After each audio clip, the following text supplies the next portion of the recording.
അപ്പോൾ ഇന്നൊരു ചെറിയൊരു ഇൻഫോർമേറ്റീവ് വീഡിയോ ആണ്. ഇൻഫോർമേറ്റീവ് എന്ന് പറയുമ്പോൾ ഞങ്ങളിവിടെ ഇങ്ങനെയാണ് റബ്ബിഷ് റീസൈക്കിൾ ചെയ്യുന്നത്. അപ്പോൾ റീസൈക്കിൾ ചെയ്യുന്ന ആക്ച്വലി ഞങ്ങൾക്ക് വരുന്നത്, ഞങ്ങളുടെ ഈ ഒരു ഏരിയയിൽ വരുന്നത് ഞങ്ങൾക്ക് 2 ബിൻസാണ് വരുന്നത്. ഒരു യെല്ലോയും ഒരു ബ്ലൂ കളറും എന്ന 2 ബിൻസാണ് കിട്ടുന്നത്. അപ്പോൾ യെല്ലോയിലാണെന്നുണ്ടെങ്കിൽ ഞങ്ങൾ കാർഡ്ബോർഡും അതുപോലെ പേപ്പർ, പ്ലാസ്റ്റിക് എന്ന് പറയുന്ന ഐറ്റംസും, അതുപോലെ ബ്ലൂയിലാണെന്നുണ്ടെങ്കിൽ ഗ്ലാസ് ഐറ്റംസാണ് ഞങ്ങൾ റീസൈക്കിൾ ചെയ്യുന്നത്. ഞങ്ങളുടെ ബിന്ന് കൊണ്ടുവച്ചത് കാണിച്ചു തരാം. അപ്പം ഞങ്ങളുടെ യെല്ലോ ബിന്ന് ഇതായിരിക്കണം.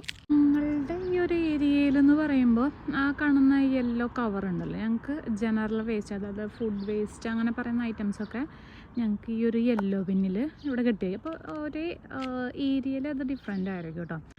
അപ്പോൾ ഇത് അങ്ങനെ നമ്മുടെ വീട് നമ്പറിൻ്റെ ഫ്രണ്ടിൽ ഇങ്ങനെ നിരത്തി വയ്ക്കും.